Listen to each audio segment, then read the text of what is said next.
How about this one? I call it bold and brash. More like belongs in the trash! Sorry, I must have missed that one.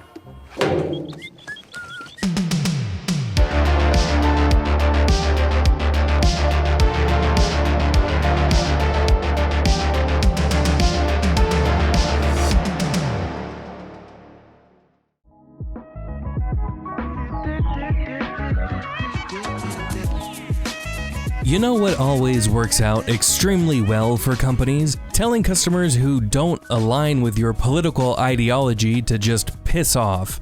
Just ask Australian cafe owners who shut down after thinking it was a great idea to charge men 18% more to represent the wage gap. Oh yes, they said that they just didn't want to own a cafe anymore. I mean, I guess they were just so sick and tired of being profitable and successful.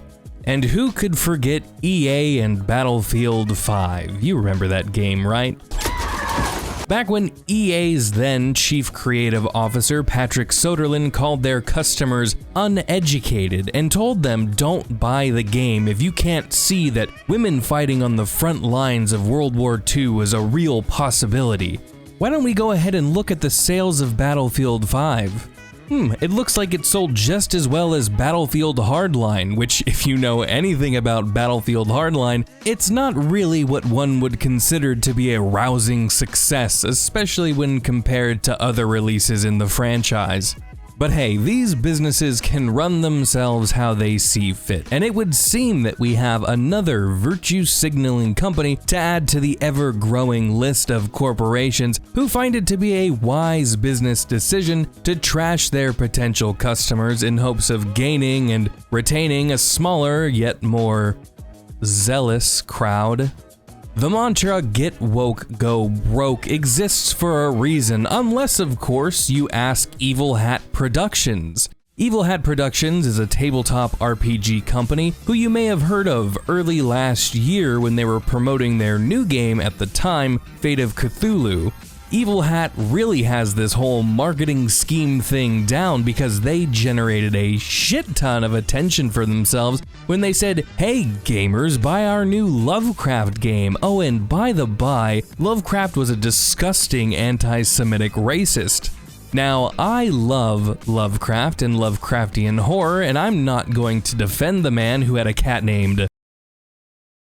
However, I'm not a company who's trying to shit-talk somebody all the while using their intellectual property to profit off of. You see, according to Evil Hat, it's okay to use a racist work as long as you're the one making money off it. Then it's fine. As long as you put in just one little page mentioning that Lovecraft was a tiny bit racist, you're in the clear and you can just rake in the cash. I mean, if you really have that big of an issue with Lovecraft, then why don't you create your own version of cosmic horror? Oh, right, because you're creatively bankrupt and you would rather take the easy way out and bash the creator of the very thing that you were hoping that people were just gonna throw money at you for. Why be principled when you can both make money and virtue signal to score some easy points with the lowest common denominators online? Speaking of the lowest common denominator and virtue signaling, this brings us to Evil Hat Productions' newest game, Thirsty Sword Lesbians, which, well, it certainly looks like something, that's for sure. Now, with a name like that, I know you're intrigued, I certainly was, so what is Thirsty Sword Lesbians? Well, it's described as being powered by queer love and the apocalypse. I mean, did queer love cause the apocalypse? Does the entire game just happen to take place in San Francisco? Because if that's the case, I don't even need to buy the game. I can just drive an hour or so into the city and experience this fresh hell all for myself in real life. Thirsty Sword Lesbians had a very successful Kickstarter, raising just under $300,000 from a little over 8,000 backers who are eagerly awaiting to have their eyes assaulted by more artwork like we're shown here. My God, look at this poor whale tangled up in all of these fishing nets. Why didn't they put a goddamn trigger warning on this fucking book? Someone get PETA on the phone. We need to do something about this. We need to put an end to whaling. I will not stand for this in my tabletop games, damn it. Thirsty Sword Lesbians is described as explicitly designed to tell melodramatic and queer stories, tales fraught with relationship triangles, mystery, intrigue, relationship anarchy, celebration, and revolution. It includes rules to highlight different identities, emotional connections, and setting elements. Relationship anarchy? Is that like when your girlfriend tries to walk out of the kitchen and it causes just fucking pure chaos because she gets lost since it's been years since she's been out of one? Or is it like when your man is out there just trying to fuck everything that moves? Can we please get a little more detail here, Evil Hat? I think it's very irresponsible for you to just leave it at relationship anarchy. Come on. I am very curious though, who made this game? Let's take a look, shall we? Okay, April Kit Walsh. Oh, and it has her pronouns here. That's good. She, her, and Z-Zer. Well, I see we have another well-adjusted member of society here. All joking aside though, I'm incredibly glad that Invader Zim got to make her game. That's exciting, and that the fans are gonna be able to play it. But just know that if you are in any way a fascist, a bigot, or a TERF, whatever the fuck that is, you cannot play this game. I mean, look, I'm not the one saying it. It says it right here. I know all of the neo-Nazis and homophobes are gonna be very heartbroken that they can't play Thirsty Sword Lesbians. Just a crushing blow, another defeat to the racist white man.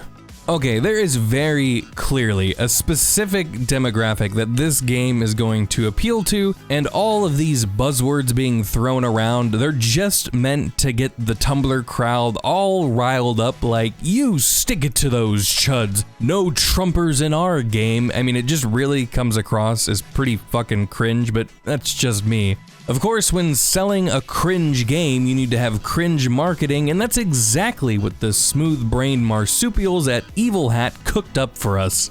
They threw this hot take out on Twitter, and the masses just ate it up. And when I say ate it up, I mean they were immediately roasted. I threw a little meme in there myself. I didn't think it was all that offensive, to be honest. I thought it was just kind of funny, but of course I was immediately blocked. Apparently Evil Hat Games is not very inclusive. I mean, a shocker, I know. A social justice warrior that doesn't practice what they preach? Who would have thought? But to be fair, the requirements for their game that they have so conveniently listed here for us doesn't include diversity of thought or opinion, but I will point out, I am mixed race, so I'd say they're breaking their own rules here. I'm being oppressed. I'm just kidding, I'm not a massive pussy. My skin is also too pale, and I'm also a male for anyone to actually take that seriously anyway, because we know these people aren't race-obsessed weirdos. I mean, other than the fact that they have it explicitly listed here that you need to show respect to these groups specifically based on their skin color, because if you don't, they're gonna come kick in your fucking door and they're gonna steal your copy of this game back. They're gonna say, asshole, didn't you read the rules? No bigots allowed. And you better not take that threat lightly. I mean, if they send somebody that looks like Pearl over here to your door, it's just not gonna end well for you, okay? Just don't risk it. Let's go ahead and take a look at the fantastic marketing tweet that Evil Hat Productions put out. There's no such thing as an apolitical game. This page from Thirsty Sword Lesbian sums up our stance quite nicely. Reminder, if you don't like our politics, don't buy our games. We literally don't want nor need your money. The get woke, go broke mantra is pure bullshit. Speaking of bullshit, there's a lot of bullshit to unpack from that tweet, so let's get to work, shall we? There's no such thing as an apolitical game. I swear these people are addicted to being wrong. Granted, they clearly are doing this to generate attention and farm hate clicks, but I guess it's a win-win. They get people talking about their game, and people like me get to make content and laugh at them. It's a beautiful, symbiotic relationship that we form. Now, I think we can take a few minutes to discuss the deep political themes of asteroids. Perhaps we can analyze Candy Crush and Donkey Kong Jungle Beats. Like cops do. Really? These people desperately want every aspect of their lives politicized, and it's truly depressing, and that's coming from somebody who enjoys politics. Unfortunately, you just have the idiots that don't know the difference between having a game that tackles political themes and having modern-day politics injected into a game. It's the same people that will post the meme of all of these games that have politics in them, like BioShock, and they'll say, well, why do you like games like this? Because they can't tell the difference between how the subject matter is approached. But of course, even if they abandon that line of defense, they'll still tell you that escapism is racist or sexist or privileged. Who the fuck knows? It's always problematic. You are the problem, okay? Regardless of what's going on, it's you. My favorite part of this tweet, however, is the fact that they say they do not want, nor do they need, our money, which I find odd because they have this project on Kickstarter. So if money is not an issue, then why not just fund the game yourself? Why'd you need to crowdfund the game? But at least with EA, when they took this route with Battlefield 5, they are an absolutely massive corporation, and I don't think Evil Hat has the money to waste. Granted, I think it's a stupid idea no matter what to tell somebody to not buy your product, but EA can afford to take that hit. But here is the cherry on top of all of this. While Evil Hat sits here and tells potential customers to not buy their game if said customers don't fall in line with their company's political ideology, their financial reporting that they put out says that they've had to make cuts to their business, but don't worry because they can totally take the hit. Maybe, and this is just a crazy thought, you guys wouldn't be so strapped for cash if you weren't such massive cunts. It's always these weirdo, woke, faux progressive types that preach about diversity and inclusivity, but as soon as somebody who's to the right of Stalin shows up, they lose their goddamn minds and retreat into their safe spaces, which is undoubtedly covered in Steven Universe posters and empty bottles of soy milk. For those of you who don't know, I used to manage a comic and game store, and we had people playing all sorts of tabletop games like Dungeons & Dragons, Pathfinder, Edge of Empire. I mean, there was a lot of different games being played, and the people who were playing those games were some of the chillest people that I've ever met. I was completely new to tabletop games. I was more into the comic side and Warhammer, but I was welcomed into that community with open arms. I played with people of all different races, sexual orientations, different political opinions, and guess what? None of that mattered because we were all there for the same thing. We loved role-playing games and enjoyed having adventures together in the games that we played. Now, this doesn't mean you have to make room for an actual Nazi, but let's be real here, it's not like that word means anything anymore thanks to people like those over at Evil Hat Productions doling that shit out like some kind of casual insult. Don't like our games? Must be a Nazi. You don't like The Last Jedi? Clearly a Nazi. Do you enjoy tomboy anime girls? Okay, maybe not that last one, I just kind of wanted an excuse to use this clip.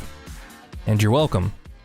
At the end of the day, though, Evil Hat Productions is going to continue marketing games like this because it works. It gets a lot of people talking about how stupid they are, and to be honest, there's not much of a reason for them to care until they go out of business. Something that Disney and Lucasfilm have taught me is to stop giving money to people that hate you. If you don't like what Evil Hat is doing and the way that they're running their business, just follow their advice. Simply do not buy their games. The tabletop gaming industry will be a much better place if we just do not give them our money and they fade away into obscurity. I'm just kidding, they're never gonna go anywhere. At some point they're gonna try and do some kind of Lord of the Rings game, they're gonna call Token a racist, and they're gonna bring back the whole orcs debate. It's gonna be a fucking nightmare and you know it. As always, I want to know what you think about all of this. Are you really excited for thirsty sword lesbians? Let me know down in the comments section below.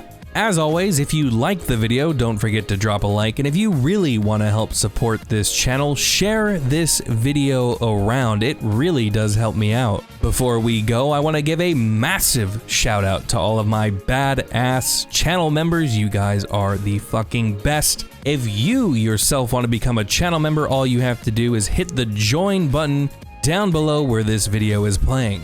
Thank you all so much for watching, and until next time, stay metal, and I will see you in the next video.